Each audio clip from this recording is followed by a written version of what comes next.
آپ کا پیغام آخری پیغام ہے۔ آپ کو ایسے ساتھی، ایسے جانباز سپاہی اور ایسے جانثار رفقا اور ایسے فداکار اصحاب عطا کیے جو آپ سے پیشتر کسی نبی کو عطا نہیں ہوئے۔ محمد الرسول اللہ صلی اللہ علیہ وسلم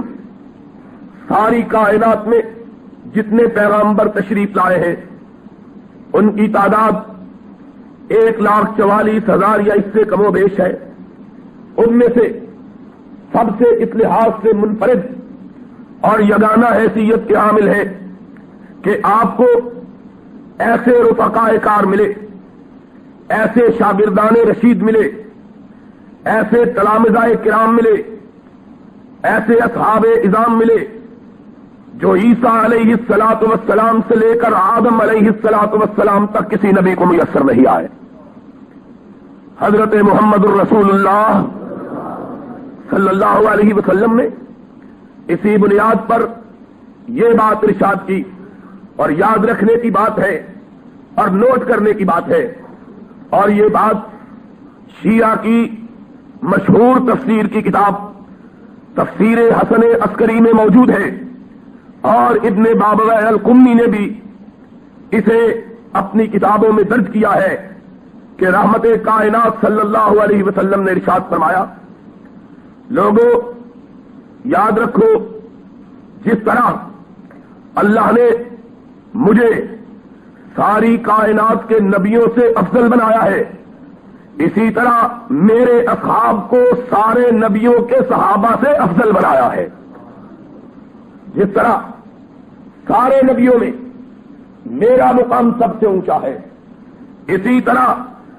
سارے نبیوں کے صحابہ میں محمد کے صحابہ کا مقام اونچا ہے۔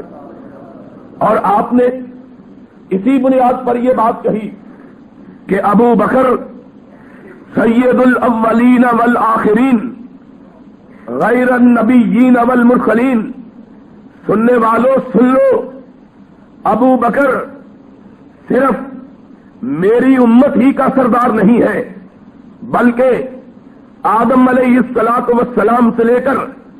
اب تک جتنی امتیں آئی ہیں اللہ نے ان ساری امتوں کا سردار صدیق اکبر کو بنا دیا ہے۔ یہ محمد الرسول اللہ صلی اللہ علیہ وسلم کا فرمان گرامی ہے۔ اس سے معلوم ہوتا ہے کہ نبی کائنات صلی اللہ علیہ وسلم کو جس طرح پہلے سارے نبیوں پر فوقیت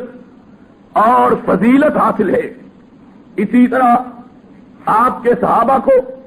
تمام انبیاء کے صحابہ پر فوقیت اور فضیلت حاصل ہے۔ اور پھر ہم جب پہلے انبیاء کے حواریین کو، ان کے رفقا کو، ان کے ساتھیوں کو، ان کے تلامذہ کو، ان کے شاگردان رشید کو اور ان کے جانثاروں کو دیکھتے ہیں، اور پھر اپنے آقا محترم حضرت محمد الرسول اللہ صلی اللہ علیہ وسلم کے رفقا کو دیکھتے ہیں، تو ہمیں ان کے اندر وہ خصوصیات نظر آتی ہیں جو پہلے کسی نبی کے کسی صحابی کے اندر موجود نہیں ہے۔ امام کائنات، فخر موجودات، رحمت للعالمین صلی اللہ علیہ وسلم مکہ مکرمہ سے ہجرت کر کے یثرب میں تشریف لاتے ہیں۔ رب کائنات یثرب کو نبی رحمت کی آمد کی برکت سے یہ شرف عطا کرتا ہے کہ اس کا نام ہی مدینۃ النبی اور مدینۃ الرسول قرار پاتا ہے۔ لیکن حالت یہ ہے کہ مسلمان دو طبقوں میں تقسیم ہیں۔ ایک طبقہ وہ ہے جو نبی محترم علیہ الصلوۃ والسلام کے ساتھ مکہ مکرمہ سے لٹ پٹ کر آیا ہے، اللہ کے دین کے لیے، جس نے اپنا سب کچھ رب کی بارگاہ میں لٹایا، اللہ کی راہ میں قربان کیا، بیویاں چھوڑی، بچے چھوڑے، اولادیں چھوڑی، گھر چھوڑے، مساکن چھوڑے، مساجد چھوڑے، کاروبار چھوڑے، اپنا سرمایہ و ثروت چھوڑی، اور صرف جسم کے 2 کپڑوں کے ساتھ رحمت کائنات کی معیت میں،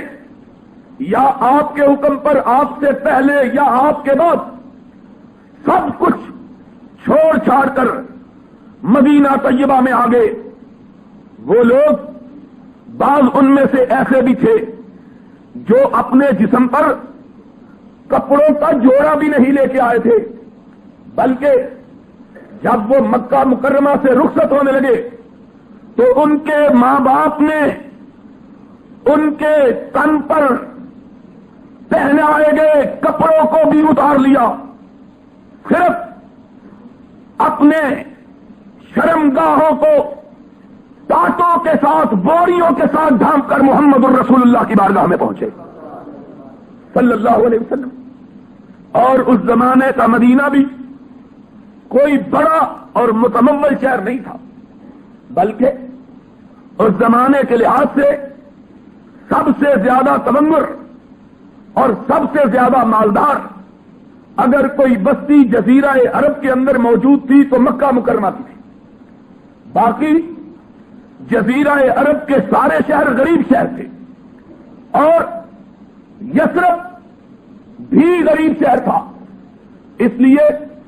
کہ اس شہر کی ساری آمدن کھجوروں اور انگوروں کے باغات پر تھی۔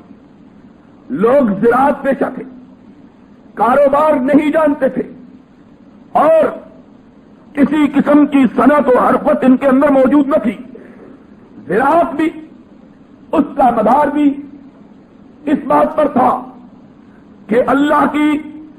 رحمت کی نظر ہو جائے، آسمان سے ابر رحمت برس پڑے، ان کے فصل پک جائیں، ان کے کھیتوں میں ہریالی آ جائے، ان کے پھل تیار ہو جائیں۔ اور اگر کبھی بارش نہیں ہوئی تو وہ سارا سال قحط سالی میں گزر گیا، فقر میں گزر گیا، فاقے میں گزر گیا۔ اس کے متبادل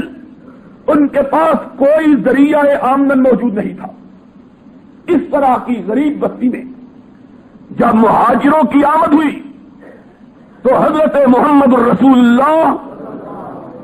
صلی اللہ علیہ وسلم پر ایمان لانے والے مدینہ کے واسیوں نے اپنا سب کچھ ان کے قدموں میں ڈھیر کر دیا، جو ان سے ہو سکتا تھا اسے انہوں نے ان کی مدد اور معاونت کے لیے پیش کیا۔ لیکن ستم بالائے ستم یہ ہوا کہ اس شہر کی ساری دولت پہ حقیقی طور پر اگر کسی کا قبضہ تھا تو وہ یہود تھے۔ یہودیوں کے پاس سارا سرمایہ اور دولت تھی، اور یہودیوں میں سے کوئی قابل ذکر خاندان اور کوئی نمایاں شخصیت رحمت کائنات صلی اللہ علیہ وسلم کی دعوت کو اختیار نہیں کر سکی تھی۔ یہودیوں میں سے کسی نے نبی کائنات کی دعوت کو قبول نہیں کیا۔ نتیجہ یہ ہوا کہ جب امام کائنات صلی اللہ علیہ وسلم مدینہ طیبہ میں تشریف لائے تو یہودیوں نے انہوں نے مومنوں پر رزق کے دروازے بند کر دیے، ملازمتوں سے ان کو جدا کر دیا، کاروبار ان کے تباہ کر دیے۔ نتیجہ یہ ہوا کہ مدینہ کے انصار ان پر دو طرفہ بوجھ پڑا۔ ایک مہاجروں کی آمد کا بوجھ پڑا کہ ان کے لیے انہوں نے اپنے مال اور دولت سے حصہ نکالا اور ان کو اپنے کاروبار میں شریک کیا۔ دوسرا ان پر بوجھ یہ پڑا کہ یہودیوں کے بائیکاٹ کی وجہ سے ان کے رزق اور ان کے آمدن کے ذرائع محدود ہو گئے۔